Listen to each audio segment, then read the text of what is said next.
What is the difference between those and the Hustler Fund? And Chair, I want you to look at the declaration of wealth form that the nominee has given us. He's indicated in the description of properties that he owns 8 items. The last item, Chair, is shares in a bank, and that part has been left blank. Was it deliberate? Because you've indicated yourself shares in a bank, but you have not put a figure.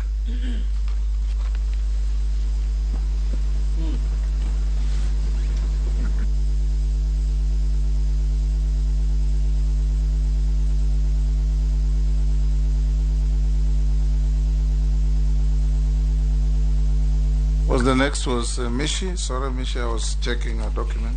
Yeah, thank you, Honorable Chair. Honorable Chair, away from slashing the 300 billion from the budget, it has been talked that the KRA is going to be pushed to collect around 3 trillion. And some of the option, it is in the name of expanding the tax bracket. My question is, how do you assure Kenyans, the poor Kenyans, those the Kenya Kwanza refer them as hustlers, that they are not going to be the targets of the KRA in terms of expanding tax brackets? And in the same perspective, how do you intend to resolve tax collection disputes in a humane manner without affecting our revenue targets? In the past, Honorable Chair, tax collection has been politicized in a way that some government officers have been aggressively demanding for taxes from Kenyans without considering their plight and sustainability of their businesses. I thank you, Honorable Speaker. Mine is on fiscal distress. We gather that the country is in a very bad shape at the moment, that today our credit rating is actually affected. And it is estimated that our total debt constitutes 67.4% of our nominal GDP, which roughly translates to 8.8 trillion. It is also estimated that our debt service now stands at 1 trillion. The cost of interest on our debt is now the single largest expenditure item on the recurrent budget, and it is threatening to paralyze the operations of both levels of government. In your view, Mr. Nominee, what factors have plunged the country into such huge fiscal distress, and what innovative ways will you put in place to deal with this debt? Thank you. Yes, Professor. Thank you, Chairman and honorable members. Fantastic questions that come through. Let me try to see how I get them throughout. And let me start with the question that was raised on pro bono. And pro bono is you actually invest your froze. You don't invest. You are trying to support some targeted groups. And I think maybe the figures were not correct, because the 2 classrooms that were done were 2.1 million, and some of them may have been spaced. But what I'm really saying is that I am a private individual, and what I was doing is to use my froze, because you cannot invest through, you cannot disrobe your assets to invest in pro bono. It's in froze on the basis of request and verified request. So that continues, and as long as they are verifiable requests. For me, I was supporting schools because I do believe that, and especially polytechnics, because I do believe that the youth can find their way. So essentially, I don't have a lot of allocation because one of the things I have to do is to educate my children, and I have been doing that. Obviously, you do that. You actually provide pro bono on the basis of the balances that you have. Then you're right about their advice to the government, and obviously different aspects. Let me put it this way: I would like to encourage the KRA to participate in taxing where there is a boom, the sector that is booming. It should also participate, but those taxes should not distort the market. They should not distort the allocation of resources. They should not create incentives to run away from taxes.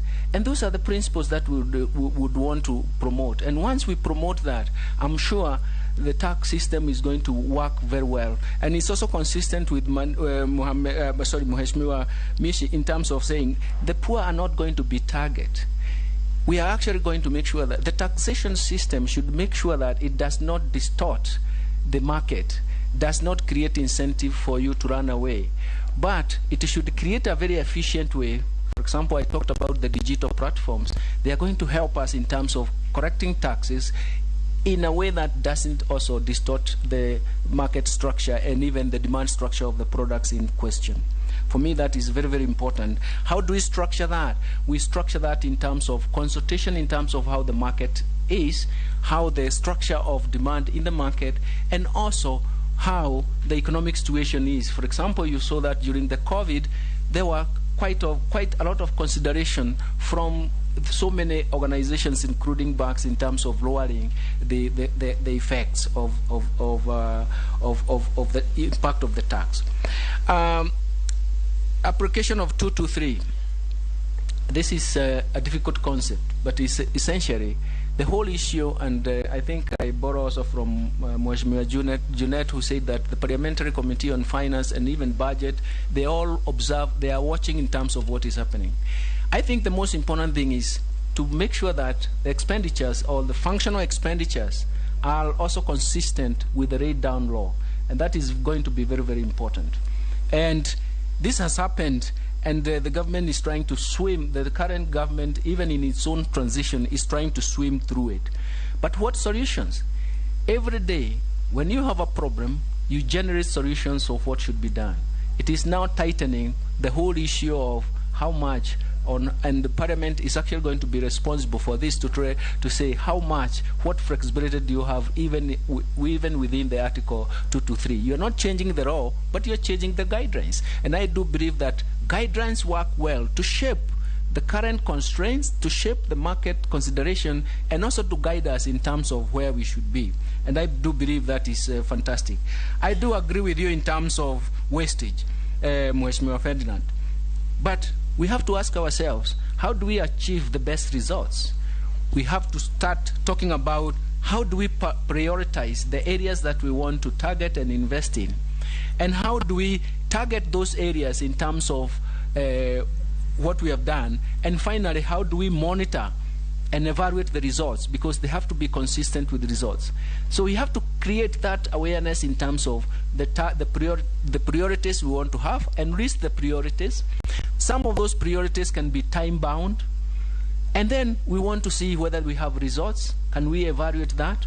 And if the totality of the results was to make sure that the economy grows, it is not only going to improve the welfare, but it's also going to improve the tax collection. And that is why I do believe that is extremely important.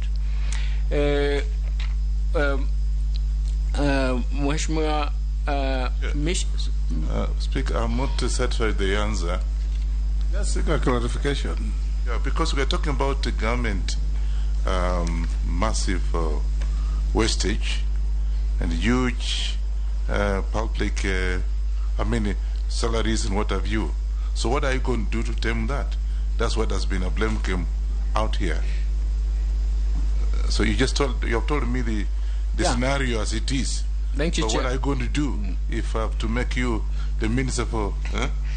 Thank you, Mr. Chairman. And I alluded to this earlier, and I said that one of the things is actually to understand where did the rain beat you. The first thing is to make sure that you have stringent measures in terms of containing that.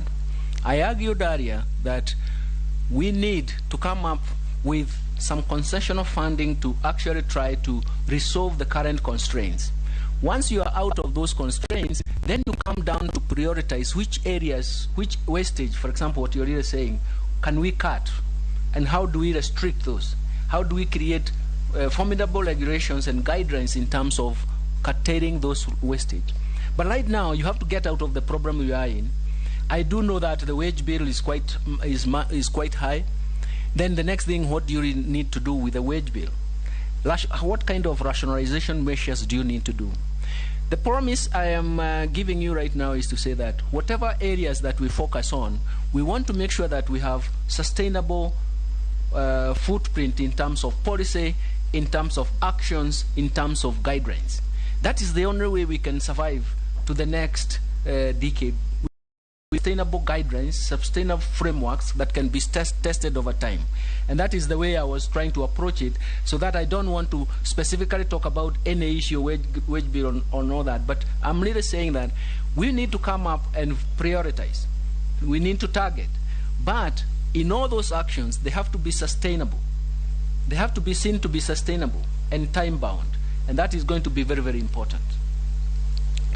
Thank you. Then I was going to Mheshimiwa Mishi and the KRA. I think I've talked about that. The Kenyans, we cannot target when you are in such a dire situation, when poverty is biting and cost of living is rising. That is not the time to increase taxes or retarget taxes. That is the time to look at areas where you can provide interventions. So it